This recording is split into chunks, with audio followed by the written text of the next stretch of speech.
그 초대 성도들이 받았던 여러 가지 고난과 박해, 그 가운데 이것을 증명할 길이 없는 거예요.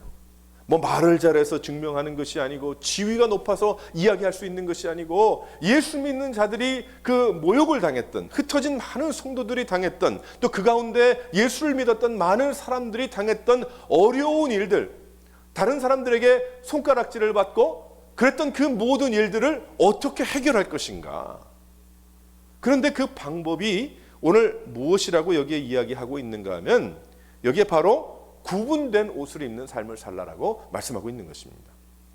그 당시 초대 성도들은 어떠한 취급을 받았는가 하면, 그 예수를 믿으면 가족을 무시한다, 또 그리고 나라를 배반한다, 그리고 모든 종교를 버리라고 이야기한다, 그렇게 알고 있었습니다. 또한 한쪽에서는 예수 믿는 자들에게 식인종이라고 했어요.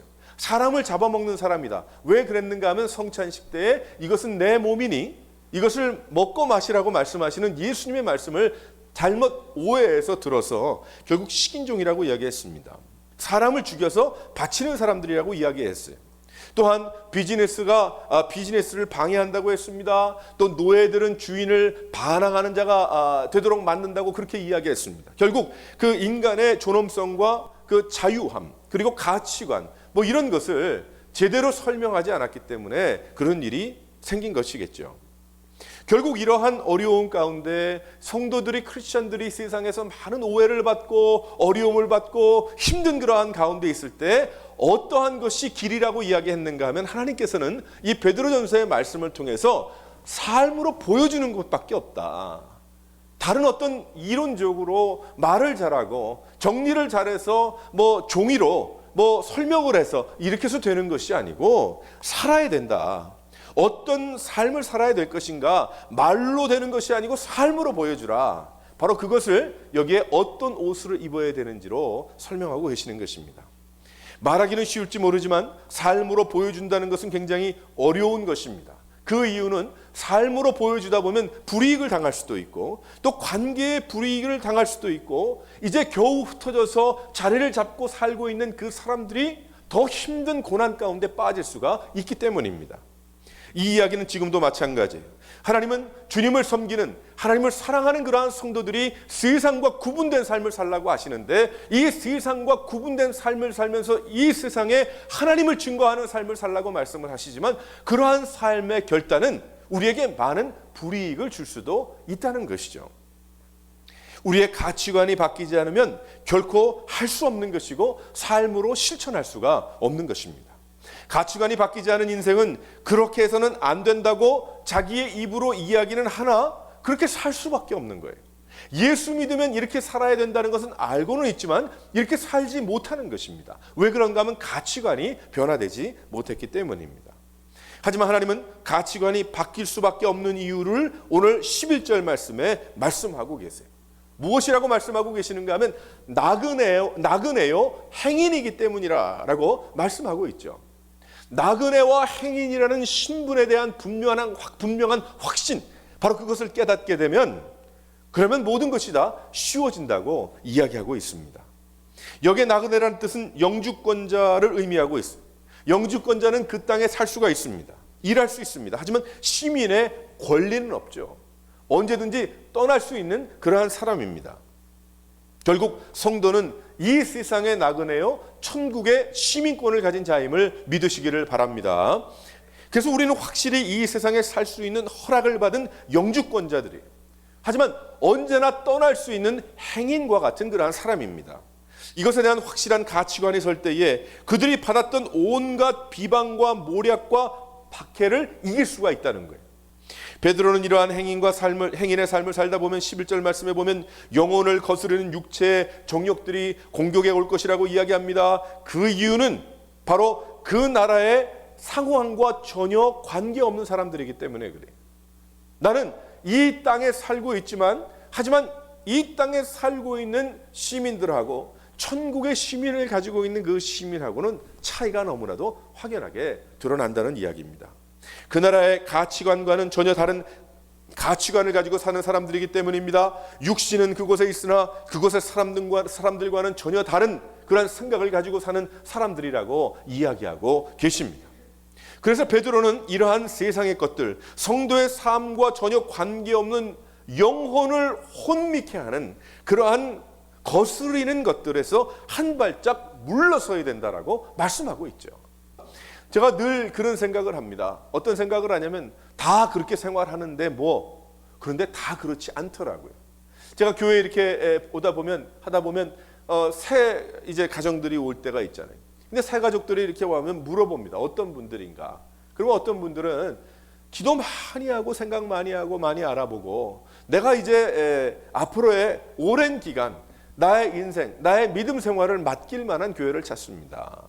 그리고 내가 여러 교회들이 있지만은 내가 마음 놓고 찬양하고 기도하고 은혜 받을 곳을 내가 찾습니다. 내가 깨달음이 있고 믿음이 성숙하기를 원합니다. 이 마음을 가지고 오는 분들이 굉장히 많이 있더라고요. 어떤 분들은 목적의식을 가지고 오는 사람도 있겠지만 그 사람들 말고 정말 오랫동안 기도하면서 예배를 드릴 장소를 찾고 주님 앞에 갈급한 심령으로 나와서 그저 은혜만 받기 위해서 하나님 바라보고 주님이 부어주시는 놀라운 은혜와 사랑을 충만히 받기 위해서 그 간절한 마음으로 나오시는 분들이 계시더라고요. 그러니까 다 그런 게 아니에요. 교회 다 그런데 다 그렇게 그냥 다니는데 그럭저럭 다 그런데 그런 게 아니더라고요. 야, 놀랍다라는 생각을 했습니다. 처음 믿는 분들 보면 어떻게 해야 하나님을 바로 믿을까 고민을 하는데 참 금방 예수 믿고 세례 받은 지 얼마 안 된 분들은요, 저는 아무것도 모릅니다. 얼마나 귀한 마음인지 몰라요. 그러다 보니까 그저 속도는 늦고 많이 알지 못하는 부분이 있을지 모르겠지만 마치 스폰지와 같아가지고 말씀을 전하고 설명을 해주고 제대로 인도하면 그것을 다 빨아들이고 그것을 다 흡수해서 자신의 삶을 어떻게 하든지 고민 가운데 변화시켜보고 주님을 바라보며 나가기 위해서 발버둥 치고 노력하는 그러한 분들을 보게 됩니다. 다 그렇지 않더라고요. 다 그저 그럭저럭 믿는 사람들이 아니더라고요. 이 세대에 하도 많이 그 교회와 성도들이 크리스찬이라는 사람들이 또 교회를 다닌다는 교인들이 다 그럭저럭 다니다 보니까 다 그런 것 같이 보이지만 그렇지 않더라고요. 정말 주님을 향해서 무릎을 꿇고 하나님을 향해서 주님을 바라보고 정말 갈급하고 열정을 다시 한번 회복하기 위해서 노력하는 그러한 사람들이 실은 더 많이 있는 것을 보게 됩니다. 그래서 우리는 한 발짝 뒤로 물러서야 합니다. 어디에서 물러서는가? 이 세상에서 물러서야 하는 거예요. 그것이 바로 나그네와 행인의 삶이 되는 것입니다. 베드로는 초대 성도들에게 그러면 어떻게 이 세상을 향해서 한 발짝 뒤로 선자로서의 하나님의 의를 드러내고 또 삶으로 그 받았던 많은 오해들을 증명할 수 있겠는가? 오늘 말씀을 여기 보게 되면 세상과 반대로 하면 된다. 그러면 세상과 반대로 어떻게 하면 될까? 여기 세 가지를 우리가 깨달을 수가 있습니다. 먼저 첫 번째로 한번 다 같이 읽어보도록 하겠습니다. 시작. 정욕을 제어하는 삶은 세상의 반대라는 거예요. 그래서 여기에 요한일서 2장 15절에 16절 말씀 보면 이 세상이나 세상에 있는 것들을 사랑치 말라. 누구든지 세상을 사랑하면 아버지의 사랑이 그 속에 있지 아니하나니 이는 세상에 있는 모든 것이 육신의 정욕과 안목의 정욕과 이생의 자랑이니라. 다 아버지께로 쫓아온 것이 아니요 세상으로 쫓아온 것이라라고 말씀하고 있습니다. 정욕이 무엇입니까? 정욕은 이 세상이나 세상에 있는 것들을 사랑하게 하는 것이 바로 정욕인 거예요. 그래서 정욕에서 떠나라라고 이야기하고 있죠. 그 정욕에서 한 발짝 뒤로 물러서라고 말씀하고 있는 것입니다. 여기에 정욕에는 어떤 것이 있습니까? 요한일서 말씀처럼 육신의 정욕이 있습니다. 육신의 정욕이라는 것은 죄를 범하고자 하는 그러한 속성을 의미하고 있습니다. 게으름, 간음, 방탕, 미움, 질투, 분노, 수군수군됨, 여러 가지 근본적인 예수 믿기 이전에 내가 가지고 있었던 그러한 죄의 속성을 의미하고 있는 것입니다. 예를 들어서 내가 다른 사람을 미워하기 시작을 했을 때에 미움의 생각이 그저 자그마하게 시작이 됐지만 나중에 그 사람을 죽이는 일까지 내가 꼭 어떻게 해야 죽이는 것이 아니고 내가 말로, 표현으로, 행실로 내가 그렇게 표현하고 마는 그러한 일이 돼버리고 마는 것이죠. 바로 그것이 육신의 정욕인 것입니다. 왜 그러냐면 내가 원하는 것이기 때문에. 내가 나의 옛사람이, 내 근본적인 죄 가운데 있던 나의 옛사람이 원하는 것 아니겠어요? 그냥 저 친구 내가 좀 한데 좀 밟아줬으면 좋겠다. 그 옛사람의 속성 아니겠어요? 성령의 열매가 아니지 않습니까? 성령께서 우리 가운데 함께 하실 때, 성령께서 내 안에 함께 동행하실 때 맺는 열매가 아니고 그건 마귀의 열매죠. 죄의 열매 아닙니까? 결국 그것이 육신의 정욕이라는 거예요. 나의 쾌락 때문에 영혼이 죽는 것입니다. 그곳에서 떠나라는 거예요. 우리가 살고 있는 이 시대에 왜 크리스찬과 넌 크리스찬이 구분이 되지 않습니까? 바로 그것은 바로 이 정욕의 문제인 거예요. 이 육신의 정욕을 쫓아가다 보니까 내가 주일날에는 와서 회개하고 예배를 드리나 월요일부터 토요일까지는 육신의 정욕을 쫓아서 온통 다 거기에 충만해서 생활을 하다 보니까 어떻게 됩니까? 세상과 구분이 안 되는 거예요. 세상에서는 다 그만한 분들이에요. 그만한 삶을 살아가고 있고 이 세상에서는 그래도 부지런하고 잘 삽니다. 문제는 크리스찬과 넌 크리스찬이 구분이 안 된다는 거예요. 하나님을 섬기는 자와 하나님을 섬기지 않는 자가 구분이 안 된다는 거예요. 천국의 시민권을 가진 자와 그렇지 않은 자가 구분이 안 된다는 것입니다. 우린 다시 한번 이 문제를 심각하게 생각해 보아야 합니다. 왜 그렇습니까? 그 이유는 내가 나그네가 아니기 때문에, 내가 행인이라는 생각을 하지 아니하고 나는 이 땅에서 내가 살고 있는 이 지역에서 내가 서 있는 이곳에 내가 안주하는 나는 주인인 거예요. 근데 그게 아니라고 이야기하시죠, 하나님은. 또 한 가지는 안목의 정욕입니다. 이것은 눈으로 보고 귀로 듣고 마음이 동요되는 것입니다. 그러다 보니까 어떻게 됩니까? 내가 다른 것을 쫓아가게 되죠.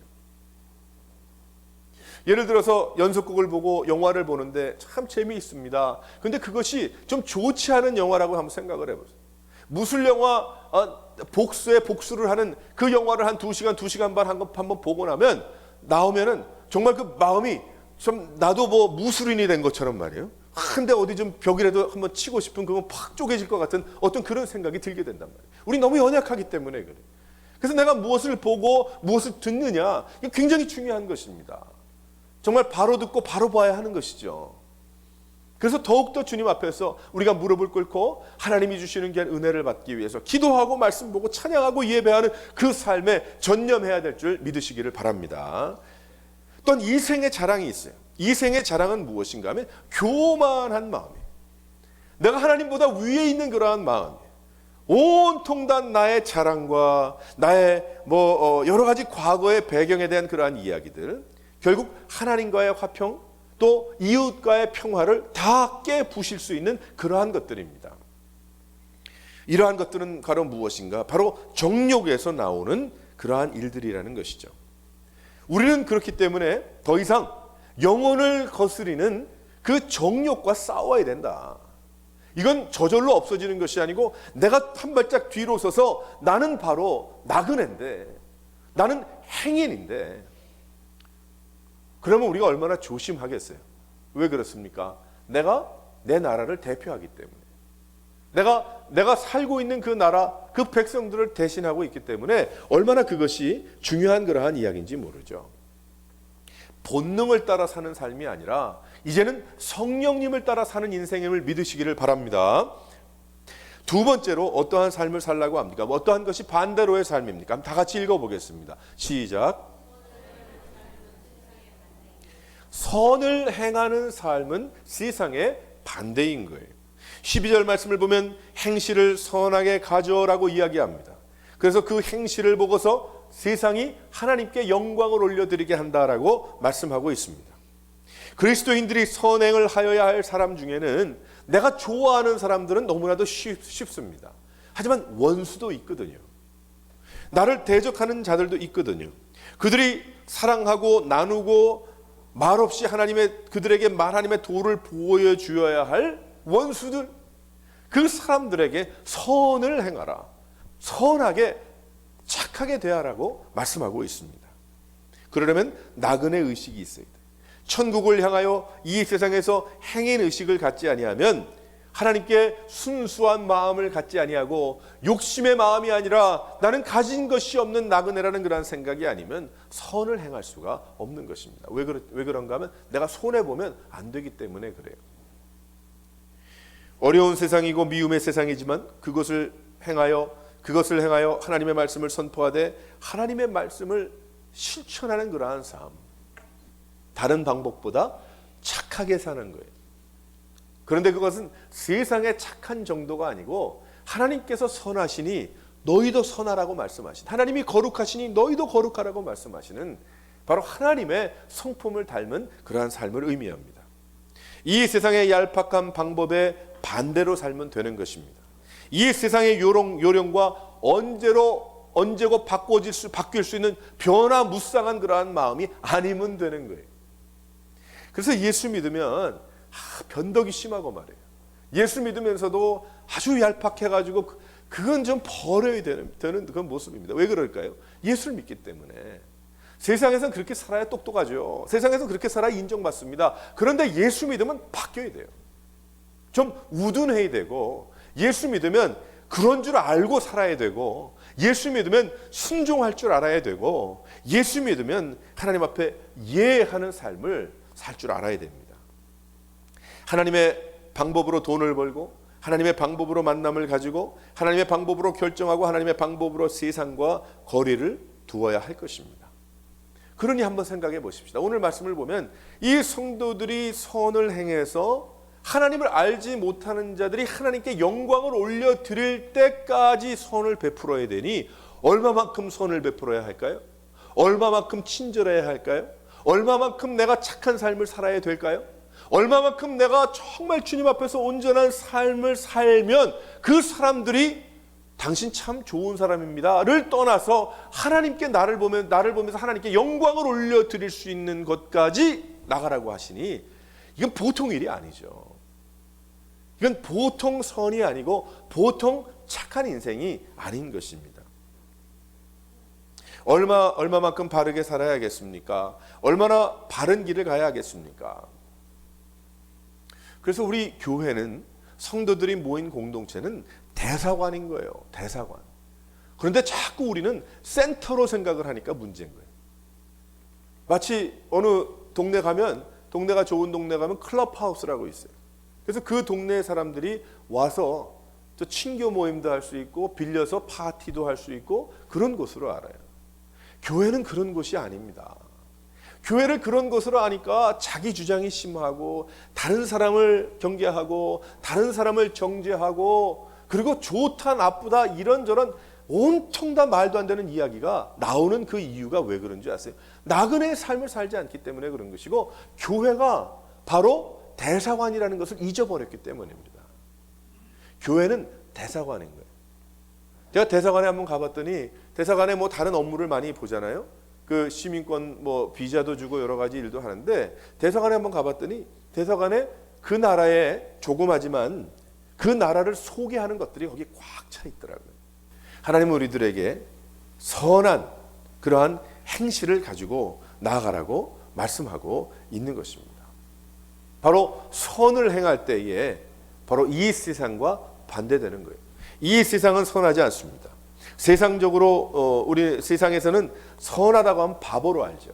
하지만 우리는 하나님의 선하심을 증거해야 하는 것입니다. 이것은 착한 삶의 이상이고 주님께서 주신 의를 이루는 삶이고 하나님께서 원하시는 믿음 생활이 선한 삶인 거예요. 하나님을 바라고 주님을 의지하고 주님께 헌신된 그러한 삶이 선한 삶입니다. 세상에서도 볼 수 없는 가치로 삶을 살아가는 것이라. 사랑하는 성도 여러분, 여러분의 선한 행실과 선한 삶을 보면서 이 세상 사람들이 하나님을 바라볼 수 있도록, 하나님을 의지할 수 있도록, 바로 그것이 우리가 살아가야 하는 나그네 참 거룩한 하나님이 택하신 족속의 백성들의 삶임을 믿으시기를 바랍니다. 세 번째로 무엇이 어떠한 것이 세상과 반대라고 합니까? 다 같이 한번 읽어보겠습니다. 시작. 형제를 사랑하는 것은 세상의 반대인 것입니다. 17절 말씀을 보면 사람을 공경하며 형제를 사랑하며 하나님을 두려워하며 왕을 존대하라 라고 말씀하고 있습니다. 이 세상은 사랑할 줄 모릅니다. 이 세상의 사랑은 조건적인 사랑입니다. 하지만 우리가 하나님께 받은 사랑은 조건이 없는 사랑인 거예요. 조건이 없는 아무런 줄이 붙어 있지 않은 그런 사랑입니다. 그러니까 구원은 하나님의 선물인 것이죠. 하나님께서 우리에게 부어주신 것이거든요. 우린 이러한 사랑을 가지고 어디로 가야 되겠는가? 우린 먼저 우리의 부부의 관계에서도 신앙의 차이 때문에 얼마나 고생을 많이 합니까? 한 사람을 믿는데 한 사람은 믿지 않는 가운데 있는 경우도 얼마나 많이 있는 거예요. 바로 우리는 어떻게 될 것인가? 세상의 방법으로는 이런저런 방법이 있겠지만 그것이 아니라 우리가 참 잘하는 바이지만 서로 존중하고 사랑을 실천해야 한다. 부부가 더욱더 존중하고 더욱더 주님 안에서 사랑해야 된다. 무조건적인 사랑. 근데 오래 함께 이제 생활을 했어도요. 나중에 보니까 가끔 그런 분들이 있더라고요. 네가 나한테 젊어서 어떻게 했는데 내가 너한테 늙어서는 어떻게 한다. 이런 사람도 가끔 생겨나더라고요. 뭐 다 그런 거야. 가끔 뭐 하는 소리겠지만은. 그러면 안 된다는 거죠. 그렇게 나가면 안 된다는 거죠. 조건이 없는 사랑. 그리고 참 1, 2, 3, 4가 없는 그러한 사랑. 바로 그런 사랑 가운데 주님께서 감동 역사하셔서 바로 그런 부부의 관계를 세상이 볼 때에 하나님을 볼 수 있다는 거예요. 우리 믿음의 공동체뿐만이 아니라 이 세상에 믿지 않는 자들도 그런 부부의 관계를 보면서 하나님은 살아계시구나. 하나님이 역사하시는구나. 하나님께서 인도하시면 저렇게 변하는구나. 그런 역사들이 가정에서 일어나야 될 줄 믿습니다. 형제와의 관계도 그렇죠. 가족 중에 형제도 있겠지만은 하지만 교회의 형제자매들도 있지 않습니까? 우리는 하나님 앞에서 자랑이 많아야 됩니다. 어떤 자랑을 할까요? 부흥하는 교회는요, 자기 교회를 자랑합니다. 저는 그런 것을 많이 경험했습니다. 교회를 부흥하는데 그 광고를 많이 한 것도 아니고 뭐 특별히 전도를 많이 한 것도 아닌데 그 교회 성도들이 자신의 교회를 자랑하고 자신의 교회의 형제 자매를 자랑하더라고요. 그러니까 그 교회가 참 사랑을 몰랐던 정말 사랑에 갈급했던 그러한 인생들이 오더라는 거예요. 그리고 치유받고 회복받고 하더라는 거죠. 그러니까 얼마나 말을 조심해야 됩니까? 얼마나 우리가 표현을 조심하며 해야 되겠습니까? 우리의 삶 속에. 그래서 형제를 사랑하는 것은 세상의 반대다. 교회에서 그것이 이루어지지 않으면 우린 외부에서 그것을 이룰 수가 없습니다. 근데 그것은 말로 되는 게 아니고요. 우리의 삶으로 되는 거예요. 정말 주님 앞에서. 그러니까 건강한 교회일수록 불만 불평이 없습니다. 교회 불만 불평을 가질 게 뭐가 있나요? 교회는 좋은 것이고 기쁜 것이고 은혜 받는 것이고 주의 일을 하는 것이고 함께 기도하는 것이고 문제를 해결하는 것입니다. 근데 왜 우리가 지금 살고 있는 이 세대의 많은 사람들이 교회에 대한 이야기를, 그러니까 마귀가 그걸 쓰잖아요. 마귀가 미디어라는 걸 사용해가지고 막 그것을 들춰내잖아요. 그러다 보니까 더 훌륭하고 귀하고 아름다운 것이 더 많은데 그것이 드러나는 것이 너무 약해. 그래서 우리 예수 믿는 자들이 정말 노력해야 됩니다. 우리 가정도 마찬가지지만 주님께서 세우신 교회 안에 사랑이 넘쳐나도록. 사랑도 똑똑히 해야 돼요. 퍼부어 준다고만 되는 것이 아닙니다. 그걸 이용해 먹는 사람들도 있기 때문에. 그러니까 우리가 믿음의 공동체로 말씀에 바로 서고 우리가 제대로 시시비비를 가릴 수 있는 분별력이 있어야 되고, 그리고 주님께서 부어주신 귀한 그 사랑을 성숙한 모습으로 서로에게 주고받아야 된다. 그것이 얼마나 중요한 일인지 모릅니다. 어려운 자들, 이웃과의 관계도 마찬가지요. 돌보는 삶을 살아야 합니다. 참 요즘은 옆에 있는 어려운 자, 저 앞에 있는 어려운 자를 돕는다는 일들이 참 희귀한 일이 돼버리고 말았어요. 그래서 보면은 가끔 그런 이야기 나옵니다. 이게 크리스천 신문에도 보면요, 뭐 액수를 얘기하는 게 아니고 뭐 어느 교회에서 뭐 얼마 돈을 뭐 누구에게 어떻게 했다. 그런 일 많이 일어나거든요. 근데 얼마나 그런 일들이 많이 일어나지 않으면 그것을 그렇게 보도해서 많은 사람들을 격려하고 우리 교회가 이렇게 돼야 된다는 것을 알렸겠습니까? 우리는 다시 한번 하나님 앞에서 우리가 이웃을 돌아보고 참 우리가 이 지역을 돌아보는 그러한 삶을 살아야 할 것입니다. 이 일의 교회 안에서 사랑이 싹터야 되는 것입니다. 주고받는 그 사랑을 우리가 저쪽에 두고 참 멀리 두고 있는 것이 아니고, 그래서 우리가 늘 제가 이야기하는 게 교회에서 돈 관계, 사업 관계, 이익 문제, 내 거의 문제, 이것 때문에 장애물이 돼가지고 사랑을 못하는 거예요. 그래서 싹 비즈니스하고 안 되면 그 다음에 교회 떠나고 말잖아요. 우린 다시 한번 잘 봐야 합니다. 우린 주님 앞에서 우리가 온전한 마음을 가지고 물론 모두 다 사랑해야 되겠지만은 우리가 혹시라도 거칠 것은 두면 안 되고, 그리고 더욱 서로 진정으로 사랑하며 섬기고 먹이는 그러한 삶을 통해서 서로 먹이고 칭찬하고 도와주고 인도함을 통해서 이 세상이 하나님께 영광을 올리게 된다.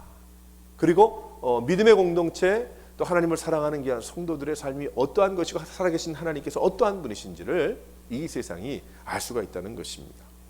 내가 약할 때 사랑을 받으면 또한 나누어 줄 수도 있어야 되는 것이죠. 늘 우리는 그렇게 살아가는 것이니까. 그래서 서로 돕는 것이니까. 사랑하는 성도 여러분, 그래서 베드로전서 오늘 말씀 우리가 계속 베드로전서 공부하고 있는데 바로 나그네 또 행인의 그런 마음을 품고 천국의 시민권이라는, 이 세상은 우리가 지나가는 길이라는 것을 깨닫고 하나님을 바라보면서 우리는 이 세상에 속해 있지만 이 세상과 함께 뒹구는 삶이 아니라 하나님의 은혜와 역사 가운데 그 인도하심 가운데 순종하고 충성을 다하는 그러한 삶, 그 삶은 정욕을 버리고 선을 행하고 또한 주님 앞에서 만난 귀한 형제를 사랑하고 돕고 섬기는 가운데 하나님께서 놀라운 역사, 믿지 않고 하나님을 모르고 하나님을 대적했던 사람들이 나중에는 주님 앞에 나를 보고 우리를 보면서 영광을 올릴 수 있는 것까지, 바로 그것은 어떤 삶입니까? 바로 전도의 삶이고 복음 전파자의 삶이고 바로 하나님께서 우리에게 분부하신 제자 삼는 그러한 성도의 삶이 되는 것입니다.